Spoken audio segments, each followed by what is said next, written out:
Hello friends, welcome to the technical market wage channel.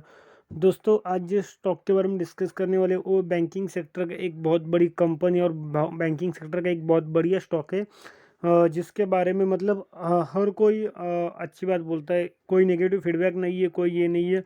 और company इतनी popular है कि कोई बोल नहीं सकता। और जो इंडिया में सबसे पहले नेट बैंकिंग उसी कंपनी में आया था।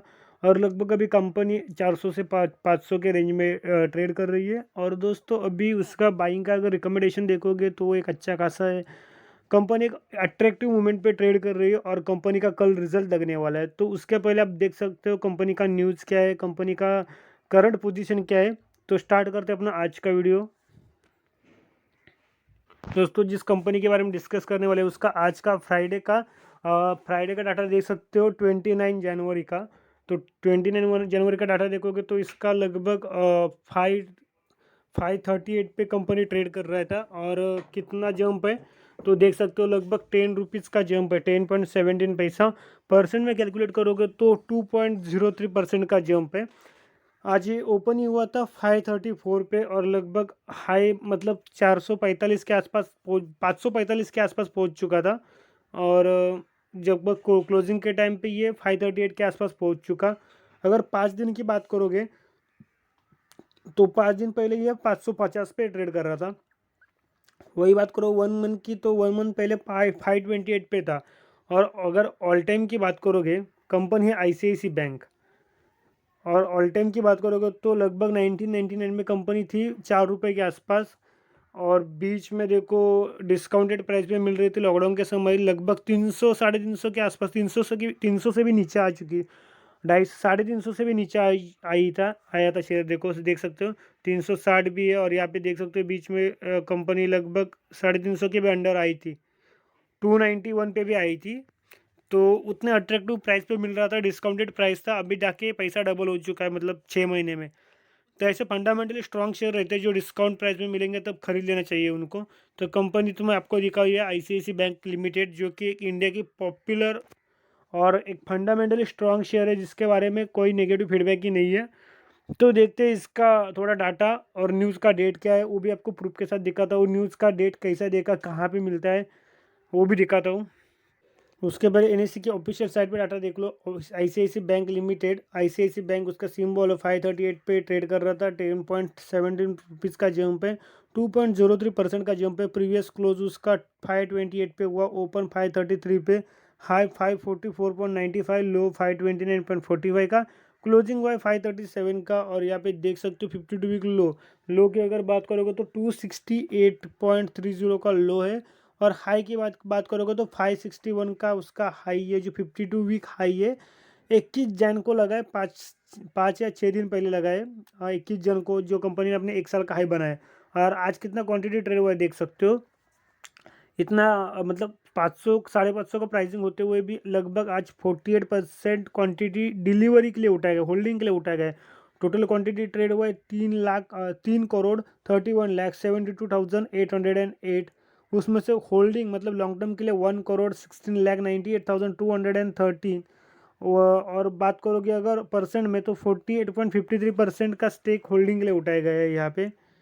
कंपनी इन्फॉर्मेशन में देखोगे तो यहाँ पे देख सकते हो अभी दिसंबर क्वार्टर का डाटा, मतलब Q3 का डाटा अभी तक अपडेट नहीं हुआ क्योंकि कल लगने वाला है रिजल्ट। तो जून क्वार्टर की बात करोगे तो जो नंबर्स है रिजल्ट के, वो नंबर्स देख सकते हो, उससे आपको अंदाजा आएगा कि कंपनी है कितना बड़ा, बैंक कितनी बड़ी है। 2,59,915 वैल्यूज इन लैक्स क्वार्टरली। वही सितंबर क्वार्टर की बात करोगे तो 2nd क्वार्टर, तो 4,25,133। मतलब अप्रोक्सीमेटली देखोगे तो जो क्वार्टरली रिजल्ट है जून क्वार्टर के कंपैरिजन में सितंबर क्वार्टर के रिजल्ट है वो लगभग डबल हो चुके हैं, डबल से भी आगे जा चुके हैं।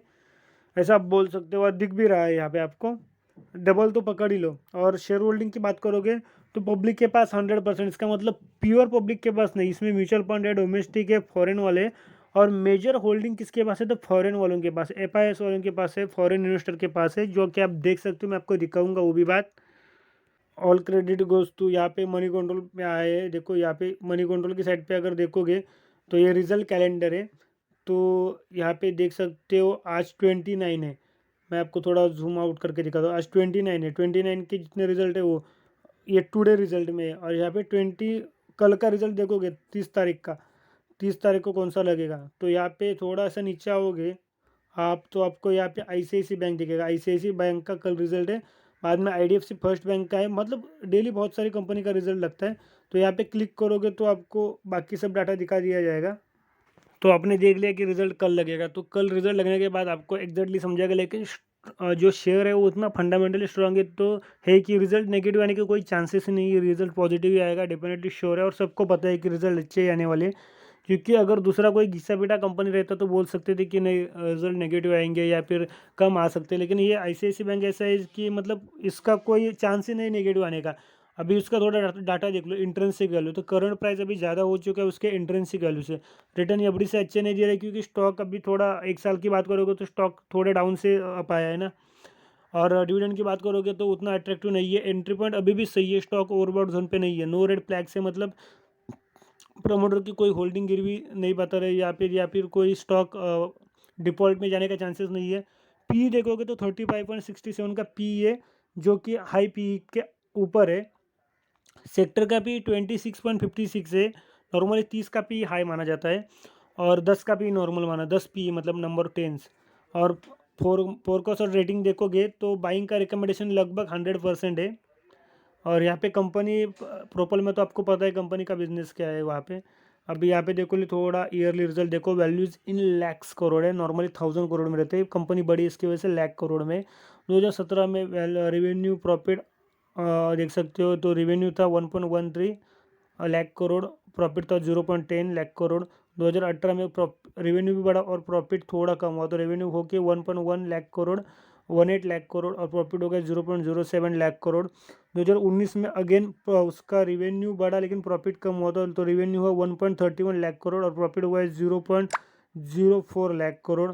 और वही बात करोगे 2020 की तो 2020 में बिल्कुल 2018 और 19 के कंपैरिजन में उल्टा हो गया, उसका रेवेन्यू तो बढ़ ही चुका है। मतलब जो हर साल बढ़ते आ रहा था जो 1.49 लाख करोड़ और प्रॉफिट भी बढ़ चुका 2 साल के कंपैरिजन में 0.09 लाख करोड़।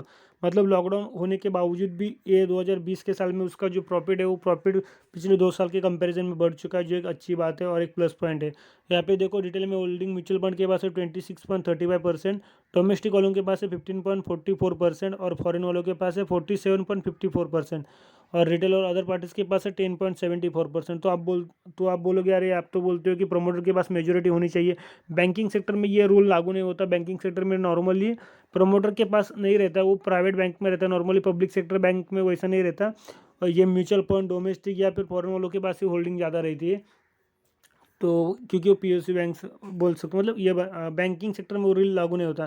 तो म्यूचुअल फंड का देखोगे तो म्यूचुअल फंड के पास है 26.35%, जो लास्ट क्वार्टर में 27.06% था। और ये दिसंबर क्वार्टर का भी दिखा रहा है 26.35%, जो कि लगभग 0.17% से कम हुआ है। डोमेस्टिक वालों की बात करोगे तो उन्होंने भी अपना होल्डिंग लगभग 0.40% के आसपास कम किया है। जो 15.89% था वो 15.44% हो चुका है।